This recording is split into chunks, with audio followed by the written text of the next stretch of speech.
First, carefully draw a circle on the goose's abdomen. The enormous foie gras is then revealed. This is a factory specializing in foie gras production. To cultivate this giant fatty liver, the process starts with the rearing of goslings. On this farm, tens of thousands of geese are raised in spacious goose houses. They spend their first month indoors and are then driven to the open outdoors for free-range rearing. Once these young geese gradually grow and reach the desired standards, the breeders transfer them to small enclosures with railings. This approach limits their movement, allowing excess nutrients to gradually transform into fat and concentrate in the liver. To significantly thicken the foie gras, workers often pre-mix grains and dumplings into a slurry resembling fine threads. This mixture is then forcibly injected into the goose's esophagus using mechanical devices. Frequent force feeding occurs multiple times a day, giving the geese no time to fully digest. Before the previous meal is digested, the next batch of feed is immediately forced in.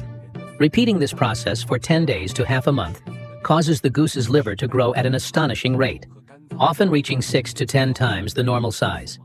When their weight and liver growth meet the predetermined standards, they are sent to the slaughterhouse for specialized processing. On the operating table at the foie gras processing plant, randomly selected geese are first inspected. After the abdomen is cut open, the unusually plump, pale yellow giant liver is slowly pulled out. Generally speaking, after intensive feeding during the early stages, these extracted foie gras pieces meet the expected size and weight. In the subsequent mass production process, each goose is securely fixed on the conveyor belt. Workers follow the procedure, cutting open the chest cavity and removing the thick liver. Once the foie gras is separated from the goose's body, it is placed in prepared containers for preliminary cleaning. Then, another group of inspectors carefully examines and categorizes the foie gras. Do you know how heavy these specially reared foie gras can be? As seen, the foie gras neatly lined up on the conveyor belt is of astonishingly large size. On average, each piece of foie gras weighs about 2 pounds. When they are transported to the final workstation, the mechanical device set above first secures the container, holding the foie gras in the appropriate position. Then, the thick livers are sequentially dropped into the channel below. Why is foie gras more appealing than the livers of other animals? One key reason is its extremely tender tissue structure.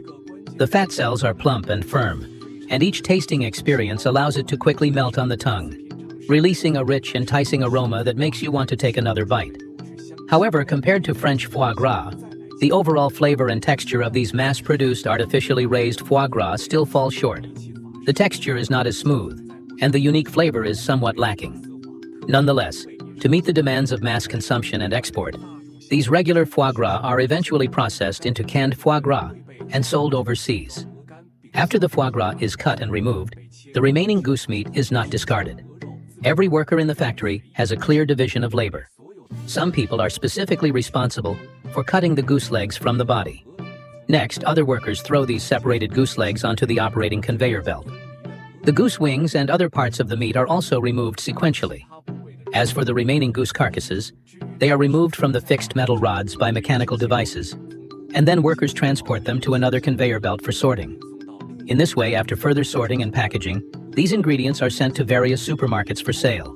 It is worth mentioning that the previously plucked goose feathers are sent to a down processing factory.